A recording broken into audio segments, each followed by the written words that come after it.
अस्सलाम वालेकुम स्टूडेंट्स। आज हम सब्जेक्ट कंप्यूटर साइंस का चैप्टर नंबर 2 पढ़ेंगे, जो कि हमारा है प्रोग्रामिंग के रिलेटेड। और जो हमारी प्रोग्रामिंग लैंग्वेज है वो है पाइथन प्रोग्रामिंग। जैसा कि हमने क्लास में डिस्कस किया था कि कंप्यूटर प्रोग्रामिंग के लिए हमारे पास डिफरेंट लैंग्वेजेस होती हैं, सी प्लस प्लस, सी, जावा, पाइथन वगैरह। तो उसमें से जो सबसे ज़्यादा एडवांस लैंग्वेज है वो है पाइथन। सबसे पहले मैं आपको बता दूं कि प्रोग्रामिंग हम करते क्यों हैं। प्रोग्रामिंग हम इसलिए करते हैं कि हमने सॉफ्टवेयर या किसी भी सिस्टम के बारे में जब हम उसकी डेफिनेशन पढ़ते हैं तो उसमें ये होता है कि it tells the computer what to do and how to do. For example हमारी सॉफ्टवेयर की डेफिनेशन है कि it tells the computer what to do and how to do. अच्छा, ये what to do and how to do ये hardware को, computer system को कैसे बताता है, उसके लिए हम करते हैं कोडिंग। और वो कोडिंग के लिए होती है हमारे पास different languages, C plus plus है, सी है, जावा है, पाइथन है, डिफरेंट लैंग्वेजेस हैं। हम इसमें कोडिंग करके अपने सिस्टम को समझाते हैं कि उसने क्या करना है और कैसे करना है। सबसे पहले हमारे पास जो लैंग्वेज है वो है पाइथन, जो कि आजकल बहुत एडवांस और वेरी सिंपल लैंग्वेज होने की वजह से बहुत ज़्यादा पॉपुलर है। हम इसका इंट्रोडक्शन देखते हैं कि ये कैसे और कहाँ यूज़ होती है और इसका सिंटैक्स क्या है। सबसे पहले introduction to Python programming. Python is widely used high-level programming language celebrated for its simplicity and readability। अच्छा, सबसे पहले तो ये बहुत ज़्यादा सिंपल लैंग्वेज है और रीडेबल है, डेट्स वाई ये बहुत ज़्यादा पॉपुलर है। It is versatile and applicable to different fields including web development, data analysis, artificial intelligence and more. यानी कि ये हर फील्ड के अंदर हर तरह की डेवलपमेंट के लिए ये यूज़ होती है। जैसा कि हमने पढ़ा था सॉफ्टवेयर डेवलपमेंट, इसी तरह वेब डेवलपमेंट के लिए, डाटा एनालिसिस के लिए, आर्टिफिशियल इंटेलिजेंस के लिए हर जगह इसका इस्तेमाल होता है। Python straight forward syntax and clear structure make it an excellent choice for beginners, allowing them to focus on learning programming concept rather than dealing with complex syntax rules।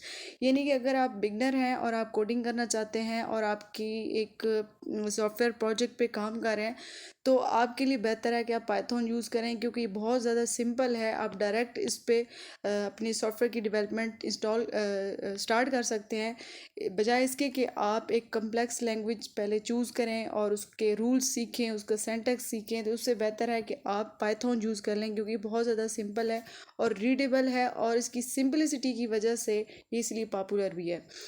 Whether you are creating a simple script or developing sophisticated software, सबसे पहले हम देखते हैं उसके basic concepts programming के, understanding basic programming concepts, कि इसके बुनियादी कॉन्सेप्ट्स क्या होते हैं कोडिंग करने के लिए, प्रोग्रामिंग करने के लिए।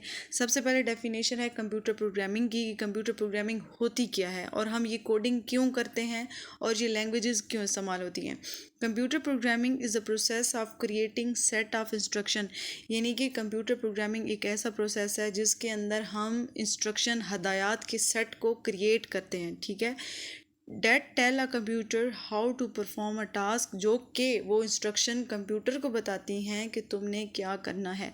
जैसे कि हमने डेफिनेशन पढ़ी थी सॉफ्टवेयर की कि it tells the computer what to do and how to do. और ये चीज़ें जो उसको कंप्यूटर सिस्टम को समझा रही होती हैं वो क्या होती हैं, हदायत होती हैं, इंस्ट्रक्शंस होती हैं। और वो इंस्ट्रक्शन कैसे बनाई जाती हैं, कैसे क्रिएट की जाती हैं, वो हमेशा कंप्यूटर प्रोग्रामिंग के ज़रिए की जाती हैं और किसी न किसी लैंग्वेज के अंदर की जाती हैं। These instructions are written in programming language, और ये इंस्ट्रक्शन किसी प्रोग्रामिंग लैंग्वेज के अंदर लिखी जाती हैं। That the computer can understand, जो कि कंप्यूटर उसे समझता है, एंड एग्जीक्यूट, और उसको वर्किंग कंडीशन के अंदर लेके आता है, यानी कि उसके ऊपर फिर अमल करता है, उसको चलाता है। think of think of computer programming like giving direction to a friend and how to reach your house। यानी कि एक आपका दोस्त है, वो आपके घर आना चाहता है, तो आप उसको एक प्रिसाइज, एक मुकम्मल क्लियर आप इंस्ट्रक्शन देंगे कि आपके घर तक वो कैसे पहुँचे। आप उसको क्लियर सिटी बताएंगे, क्लियर एरिया बताएंगे, विलेज बताएंगे, स्ट्रीट बताएंगे, हाउस नंबर बताएंगे। इसी तरह से हम अपने कंप्यूटर प्रोग्राम के अंदर जो सारी इंस्ट्रक्शन कोड करते हैं उसके अंदर प्रिसाइज और क्लियर इंस्ट्रक्शन देते हैं, ताकि कंप्यूटर को सही से समझ आ सके, वो लॉस्ट ना हो और उसका जो स्पेसिफिक टास्क है वो कंप्लीट कर सके। तो सबसे पहले हम उसके प्रोग्रामिंग बेसिक्स देखते हैं कि जब हम कोडिंग करते हैं तो हमारे कौन कौन से बेसिक्स हैं जो हम फॉलो करते हैं कोडिंग के अंदर। तो सबसे पहले है computer programming involves the following basic steps to write a program, यानी कि अगर हमने कोई कोडिंग करनी है तो कौन कौन सी बेसिक चीज़ें जो हैं वो इन्वॉल्व होंगी। सबसे पहले है right a code, create a set of instruction in programming language. लाजमी बात है, जब हम कोडिंग कर रहे हैं तो सबसे पहले हम क्या लिखेंगे, उस फॉर एग्जांपल हम एक सॉफ्टवेयर डेवलप कर रहे हैं तो सॉफ्टवेयर डेवलप करने के लिए हमने चूज़ की पाइथन लैंग्वेज, ठीक है। और हम पाइथन लैंग्वेज का क्या करेंगे, राइट अ कोड। अब हम कोडिंग करेंगे, create a set of instruction, और हम सेट ऑफ इंस्ट्रक्शन हदायत का एक सेट तैयार करेंगे इन प्रोग्रामिंग लैंग्वेज के अंदर, जो कि हमने चूज़ किया है पाइथन। सबसे पहले हमने लिख लिया कोड, ठीक है। कोड जब हम लिख लेते हैं अकॉर्डिंग टू आवर रिक्वायरमेंट्स, जो जो चीज़ें इन्वॉल्व होती हैं, जैसा कि हमने इस चैप्टर नंबर 1 के अंदर सिस्टम डेवलपमेंट के अंदर इम्प्लीमेंटेशन का प्रोसेस पढ़ा था कि किस तरह से हम कोडिंग करते हैं। पहले हम डिज़ाइनिंग करते हैं और डिज़ाइनिंग को हम दोबारा से इंटरप्रेट करते हैं किस में, कोडिंग के अंदर। फिर हम उसके बाद क्या करते हैं, जो कंप्यूटर लैंग्वेज होती है वो है बाइनरी फॉर्म, जो कि है 0 और 1। कंप्यूटर उसके अलावा कोई ज़बान नहीं समझता, इसलिए हम क्या करते हैं कि हमारी जो प्रोग्रामिंग लैंग्वेज के अंदर कोडिंग की हुई होती है, हमारे एक सिस्टम के अंदर एक कंपाइलर या इंटरप्रेटर मौजूद होता है जो ट्रांसलेशन का काम करता है। जिस लैंग्वेज के अंदर हमने इंस्ट्रक्शन लिखी हुई होती हैं वो उसको ट्रांसलेट करके 0-1 फॉर्म के अंदर चेंज करता है और कंप्यूटर को समझाता है कि ये प्रोग्रामर ने इस कोड के अंदर क्या लिखा है, और वो तुमसे यानी कि कंप्यूटर सिस्टम से कहता है वो आपसे क्या डिमांड कर रहा है, ठीक है। कंपाइलर या interpreter translate the code into a form that the computer can understand, यानी कि ये उस फॉर्म के अंदर हमारे कोड को चेंज कर देता है जिस फॉर्म को कंप्यूटर अंडरस्टैंड कर सकता है। और वो फॉर्म कौन सी है, 0 and 1, जिसको हम कहते हैं बाइनरी फॉर्म। सबसे पहले हमने कोड लिखा, फिर हमने उसको कंपाइल किया यानी कि ट्रांसलेट करके कंप्यूटर को समझाया। अब कंप्यूटर ने उस चीज़ को समझ लिया, अब वो क्या करेगा, execute, run the code to perform the task. अब वो क्या करेगा, इन इंस्ट्रक्शंस को अंडरस्टैंड करेगा, उस चीज़ों को समझने के बाद अकॉर्डिंग टू इंस्ट्रक्शन उन टास्क को परफॉर्म करेगा जो चीज़ें उससे डिमांड की जा रही थी। फिर क्या होगा, हमारा पॉइंट नंबर 4 है आउटपुट, यानी कि जब एग्जीक्यूशन स्टार्ट होगी तो लाजमी बात है उसने कुछ ना कुछ स्क्रीन पे डिस्प्ले कराना है, रिजल्ट देना है। डिस्प्ले द रिजल्ट और perform action based on the code, यानी कि जो भी चीज़ें कोडिंग के अंदर होंगी उसी।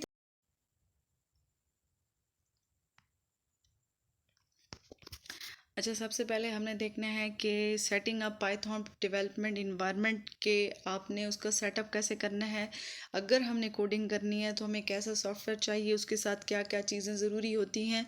तो सबसे पहले हम देखते हैं development environment refer to the process of preparing a computer to write, run and debug Python code effectively, यानी कि आपके पास कंप्यूटर सिस्टम है, उसके अंदर आप एक कोई सा भी टूल डाउनलोड करेंगे जो कि पाइथन डेवलपमेंट के लिए यूज़ होता है। और वो टूल किसके लिए यूज़ होगा कि हम उसको प्रिपेयर कर रहे होंगे कंप्यूटर सिस्टम को, कि उसके अंदर हम क्या लिखें, अपना कोड लिखें और वहीं पे उसको रन करें, उसको डीबग करें। अच्छा, पहले हमने क्लास में भी डिस्कस किया था कि सबसे बेहतर जो हमारे पास इन्वायरमेंट होता है वो IDE है, इंटीग्रेटेड डेवलपमेंट इन्वायरमेंट, कि एक ही सॉफ्टवेयर है जिसके अंदर आप कोड भी राइट करें और वहीं पे उसको रन भी करें और उसको डीबग भी करें। राइटिंग अ कोड मीन आप सेट ऑफ इंस्ट्रक्शन जो है, प्रोग्रामिंग जो है वो वहीं पे आप उसको कोड करें और उसको रन करके कंपाइल करके चेक करें कि क्या उसकी आउटपुट वही आ रही है जिसके रिलेटेड हमने एक कोड जनरेट किया था या कोड लिखा था। और अगर उसके अंदर कोई भी एरर, कोई भी बग आ जाती है तो उसको हम डीबग कर सकें। तो एक ही सॉफ्टवेयर के अंदर अगर हमें ये सारी फैसिलिटीज़ मिल जाती हैं तो हम इस तरह के इन्वायरमेंट को कहते हैं इंटीग्रेटेड डेवलपमेंट इन्वायरमेंट, और ये सबसे बेस्ट होता है। अच्छा, जब हमने इसको डाउनलोड करना होता है तो इसका अपना एक टूल्स होते हैं, लाइब्रेरीज़ होती हैं, इसको मुकम्मल हम अपने कंप्यूटर सिस्टम के अंदर डाउनलोड कर लेते हैं। और उन्होंने एक वेबसाइट बताई है पाइथन के लिए, www.python.org/। आप इसको डाउनलोड करेंगे और ये एक इंटीग्रेटेड डेवलपमेंट इन्वायरमेंट है जो आपके लिए हेल्पफुल होगा कि आप उसके अंदर कंप्यूटर प्रोग्रामिंग कर सकें। तो इसके लिए बेसिक्स हमारे पास जो हैं, जो सबसे ज़्यादा यूज़ होने वाली चीज़ variables, data types and input output, यानी कि कोई भी कंप्यूटर प्रोग्रामिंग लैंग्वेज हो उसके अंदर जो मेन इस्तेमाल होने वाली चीज़ है वो है वेरिएबल। वेरिएबल क्या होता है? Variable is a programming functions as a storage container within a computer's memory, यानी कि ये हमारी कंप्यूटर के अंदर मेमोरी के तौर पे इस्तेमाल होते हैं, यानी कि स्टोरेज कंटेनर के तौर पे हम इनको यूज़ करते हैं। इन वेरिएबल्स के अंदर हम कोई ना कोई वैल्यू स्टोर करवाते हैं, allowing for the storage of data that can be retrieved and manipulated later in the code, यानी कि हम वेरिएबल डिक्लेयर करते हैं और वेरिएबल डिक्लेयर करने के बाद हम वो मेमोरीज़ बना लेते हैं। फॉर एग्ज़ाम्पल जब भी हमें कोड के अंदर ज़रूरत पड़ती है तो हम इन वेरिएबल्स के अंदर वैल्यूज़ को एंटर करवा के अपना स्पेसिफिक टास्क परफॉर्म कर सकते हैं। In the example below the variable age is utilized to hold numerical data. The value of variable can change throughout the execution of program which is why it is referred to as a variable. आपको पता है कि variable और constant में फ़र्क क्या है? Variable की जो वैल्यू है वो बार बार चेंज होती रहती है, कॉन्स्टेंट जो होता है वो परमानेंट वैल्यू होती है। वेरिएबल हमारे पास कोई भी एक्स वाई जी हो सकता है, और एक्स वाई जी क्यों होते हैं? वो एक कंप्यूटर के सिस्टम के अंदर मेमोरी के तौर पे इस्तेमाल होते हैं। फॉर एग्जांपल एक एक्स है, तो एक्स को हम क्या किसके लिए यूज़ करते हैं? किसी भी वैल्यू को स्टोर कराने के लिए यूज़ करते हैं। अब जो ये 5 वैल्यू है वो किसके अंदर स्टोर होती है? वो एक्स के अंदर स्टोर होती है। तो इसी तरह के वेरिएबल्स हम प्रोग्रामिंग के अंदर यूज़ करते हैं और हम उस अपनी वैल्यूज़। अच्छा, आपको पता है कि प्रिंट का फंक्शन यूज़ होता है स्क्रीन पे आउटपुट शो कराने के लिए, यानी कि प्रिंट खुद प्रिंट नहीं होता, ये एक फंक्शन है जो कि यूज़ होता है स्क्रीन पे कोई भी चीज़ को जब हमने डिस्प्ले करवाना हो तो ये यूज़ होता है। प्रिंट क्या करेगा? यहाँ आपको नज़र आ रहा होगा एज, ठीक है। एज के साथ कोई कोटेशन नहीं है, यानी कि एज के साथ कोई भी इस तरह की अपनी कोटेशन नहीं है। जो कोटेशन है वो है किस चीज़ की? अस्सलाम वालेकुम डियर स्टूडेंट्स की।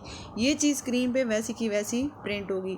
अब आपको एक मेमोरी नज़र आ रही है एज। एज क्या है? हमारा एक वेरिएबल है, यूँ समझे हमारा एक कंटेनर का नाम है, ठीक है। उसका क्या नाम है? एज। और उसकी वैल्यू क्या है? 71, ठीक है। हमने उसको वैल्यू क्या असाइन कर दी है? 71। और उस कंटेनर का, उस वेरिएबल का नाम क्या है? एज। जब हम प्रिंट का फंक्शन लगाएंगे और लिखेंगे कैद-ए-आज़म लिव्ड फॉर, यानी कि ये चीज़ डबल कोट्स में है तो ये स्क्रीन पे वैसी ही प्रिंट होगी, कैद-ए-आज़म लिव्ड फॉर। अब देखें इसके साथ कोई भी डबल कोटेशन नहीं है, इसका मतलब है इसने ऐसे प्रिंट नहीं होना। ये एक वेरिएबल है जो कि वैल्यू गेट करेगा, और ये वैल्यू गेट कहाँ से करेगा? एज नाम की जो वैल्यू उसको असाइन, एज नाम के कंटेनर के अंदर जो उसको वैल्यू असाइन होगी वो यहाँ आ जाएगी, और वो वैल्यू क्या है हमारी? 71। स्क्रीन पे क्या शो होगा? कैद-ए-आज़म मोहम्मद अली, फिर एज क्या है? लिव्ड फॉर 71, फिर ईयर्स, कि वो इतने साल जिए थे। इस तरह से हमारी वो मेमोरी से वैल्यू गेट करेगा। अब उसने एक और वैल्यू असाइन की है एज, और उस कंटेनर वेरिएबल यानी कि एज नाम के कंटेनर के अंदर उसने वैल्यू क्या दी है? 60 दी है। अब क्या होगा? प्रिंट, ठीक है, प्रिंट का फंक्शन चलेगा। अब स्क्रीन पे क्या शो होगा? अल्लामा इकबाल लिव्ड फॉर, क्योंकि ये डबल कोट्स के अंदर है तो ये स्क्रीन पे वैसी की वैसी लाइन डिस्प्ले होगी। अब एज के साथ हमारा कोई भी डबल कोटेशन नहीं है, ठीक है। इसका मतलब है ये एक मेमोरी है, और ये मेमोरी से वैल्यू गेट करेगा कहाँ से? जो उसको असाइन होगी। अब स्क्रीन पे क्या शो होगा? अल्लामा इकबाल लिव्ड फॉर, और एज की जगह आएगा 60, और ये फिर डबल कोट्स हैं, ये डबल कोट्स हैं तो ये ईयर्स। इस तरह से स्क्रीन पे चीज़ें शो होती हैं। और ये वेरिएबल का क्या काम होता है? अपने अंदर, उस कंटेनर के अंदर वैल्यू को असाइन करना। ये कंटेनर का नाम होता है, जैसा कि एज उसका क्या है? नाम है, और उसके अंदर क्या होती है? वैल्यू होती है। सेम जब x इज़ इक्वल टू 5 हमारे पास होता है तो इसका मतलब है x नाम की एक मेमोरी है जिसके अंदर 5 स्टोर है, ठीक है।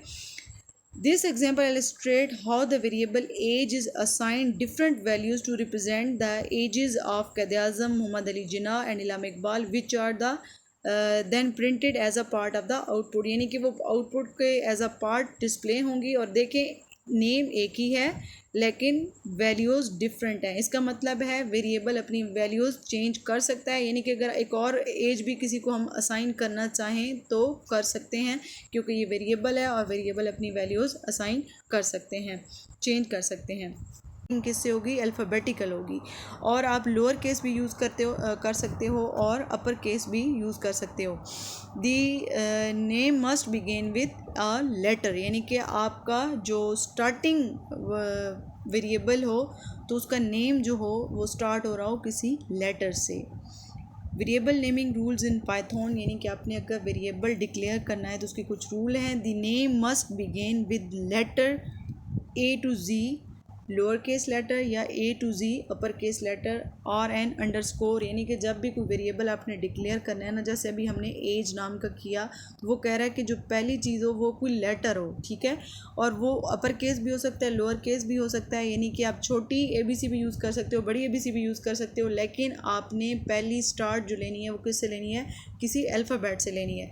या आप स्टार्ट में अंडरस्कोर लगा सकते हो। अंडरस्कोर किसे कहते हैं, जब आप स्टार्ट के अंदर ये डैश लगाते हो और ये एज, आप इस तरह से भी वेरिएबल डिक्लेयर कर सकते हो, ठीक है।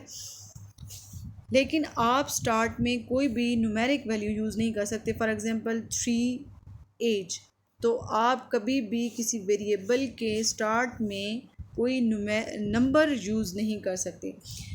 फिर है कि आप करैक्टर इंक्लूड लेटर्स, डिजिट्स और अंडरस्कोर, यानी कि आप ये करैक्टर्स इंक्लूड कर सकते हो लेकिन पहले वाला आपका अल्फ़ाबेट हो, ठीक है, जैसा कि एज, आप उसके बाद नंबर लगा सकते हो, लेकिन ये नंबर आप स्टार्ट में नहीं लगा सकते, ठीक है। जैसे कि हमारे पास एक वैल्यू है x1, x2, x3, कभी भी आपने 1x नहीं करना, जब भी करना है x1 करना है, ठीक है। Variable names are case sensitive, meaning age and age are considered two different variables। अच्छा, हमारी प्रोग्रामिंग लैंग्वेज के अंदर कैपिटल ए की और वैल्यू है और स्मॉल ए की और वैल्यू है, तो इसलिए कहा जाता है ये केस सेंसिटिव लैंग्वेज है कि ये इस चीज़ को अलग अंडरस्टैंड करती है, इस चीज़ को अलग अंडरस्टैंड करती है, ठीक है। तो अगर आपने एज यूज़ किया है वेरिएबल का नाम, तो आप थ्रू आउट प्रोग्रामिंग के अंदर उसको कैपिटल से ही रिप्रेजेंट करोगे। अगर आपने उसको लोअर केस से यूज़ किया है तो आप थ्रू आउट उसको लोअर केस से ही यूज़ करोगे। Python reserved keywords such as for, while, if, etc. cannot be used as a variable name। कुछ वर्ड्स होते हैं जो हमारी स्टैंडर्ड सिंटैक्स के वर्ड होते हैं जो कि हमारे यूज़ होते हैं किसके अंदर, कोडिंग के अंदर। फॉर एग्ज़ाम्पल आगे हम जाके कुछ स्ट्रक्चर पढ़ेंगे, कुछ हमारे पास स्ट्रक्चर्स हैं प्रोग्रामिंग के, तो उनके लिए कुछ वर्ड हैं जो रिज़र्व हैं, जो उसी पर्पज़ के लिए यूज़ होते हैं। जैसे कि अभी हमने यूज़ किया था प्रिंट, वो किसके लिए था, स्क्रीन पे कुछ प्रिंट कराने के लिए। अब इस प्रिंट को एज अ वेरिएबल हम यूज़ नहीं कर सकेंगे, क्यों, क्योंकि ये हमारी पाइथन लैंग्वेज के अंदर स्क्रीन पर डिस्प्ले करने के लिए एक एज अ कीवर्ड रिज़र्व हो चुका है। तो रिज़र्व वर्ड को कभी भी एज अ वेरिएबल हम यूज़ नहीं कर सकते। फिर है creating different types of variable in Python, यानी कि अब हमने देखा कि एक वेरिएबल है जिसके अंदर हम क्या करते हैं, वैल्यू स्टोर कराते हैं। अब उन वेरिएबल की भी टाइप्स हम डिस्कस कर सकते हैं प्रोग्रामिंग के अंदर। फॉर एग्जांपल एक x है और उसको मैंने वैल्यू दी है 5। अब 5 वैल्यू मेरी कौन सी है, ये एक न्यूमेरिक वैल्यू है, ठीक है। अगर मैंने इसको असाइन किया है तो मुझे x को डेटा टाइप देनी पड़ेगी। फॉर एग्जांपल डेटा टाइप कैसे, जैसे कि इंटीजर यूज़ होती है नंबर्स के लिए, इंट। ये प्रोग्रामिंग के अंदर किसी भी वेरिएबल के अंदर वैल्यूज़ को एंटर कराने के लिए, नंबर्स को एंटर कराने के लिए हम डेटा टाइप यूज़ करते हैं इंट, यानी कि x की डेटा टाइप क्या है कि वो इंटीजर यानी कि नंबर्स को स्टोर करेगा। अब अगर हम उसको वैल्यू देंगे 5.1 तो वो इस चीज़ को एक्सेप्ट नहीं करेगा, क्यों, क्योंकि हमने उसको वैल्यू क्या दी, इंट, कि तुमने क्या करना है, नंबर सेव करने हैं। इसी तरह से एक होती है फ्लोट यूज़ होती है। अगर आप वेरिएबल को फ्लोट दे देते हो तो वो सिर्फ अपने अंदर क्या करता है, पॉइंट्स वाली वैल्यू को स्टोर कर सकता है। जब हम उसको कोई वैल्यू देंगे, फॉर एग्जांपल x को मैंने वैल्यू दी 3, तो वो उसको एक्सेप्ट नहीं करेगा, क्यों, क्योंकि मैंने उसको क्या दी थी, फ्लोट वैल्यू। और फ्लोट में क्या होता है कि आप पॉइंट्स वाली वैल्यूज़ को सेव करवाते हैं। इसी तरह से एक स्ट्रिंग है। स्ट्रिंग इसलिए यूज़ होता है, कोई भी आप कलेक्शन ऑफ अल्फ़ाबेट्स यूज़ करते हो, जैसे कि एक अली है, हमारा नेम होता है, वो क्या होता है, एक स्ट्रिंग होता है जो हम डबल कोट्स में लिखते हैं। अगर हम किसी वेरिएबल को क्या करते हैं, जैसे कि नेम एक वेरिएबल है और उसको हमने डेटा टाइप दी है, किसकी, स्ट्रिंग की दी है, तो हम क्या करेंगे, नेम, और इसको हमने डेटा टाइप क्या दी है, हमने उसको डेटा टाइप दी है स्ट्रिंग। ठीक है, यानी कि ये कौन सी वैल्यू सेव करेगा, स्ट्रिंग वैल्यू सेव करेगा। अब हम जब उसको अली देंगे तो वो इसे एक्सेप्ट कर लेगा, क्यों, क्योंकि अली एक स्ट्रिंग है। जब हम उसको वैल्यू देंगे नेम को 5 तो वो उसको एक्सेप्ट नहीं करेगा, क्यों, क्योंकि हमारा नेम को जो हमने डेटा टाइप दी हुई है कि तुमने किस टाइप का डेटा सेव करना है, स्ट्रिंग टाइप का, तो इसके अलावा अदर देन स्ट्रिंग वो कोई भी डेटा को सेव नहीं कर सकता। फिर है बूलियन फंक्शन। बूलियन होता है ट्रू एंड फॉल्स, यानी कि या तो ट्रू को सेव कर सकेगा या फॉल्स को सेव कर सकेगा। कोई नंबर्स, कोई स्ट्रिंग, कोई अल्फ़ाबेट्स, इस तरह की चीज़ों को वो सेव नहीं कर सकेगा। इन शॉर्ट कि हर वेरिएबल को हम क्या करते हैं, कोई ना कोई टाइप